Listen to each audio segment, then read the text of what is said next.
ఈ లోకం ఒక మాయని తెలుసుకున్నాను. ఏది నా సొంతం కాదనుకున్నాను.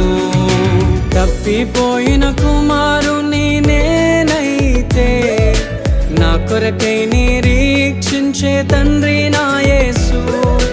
తప్పిపోయిన కుమారుని నేనైతే నా కొరకై నిరీక్షించే తండ్రి నా యేసు.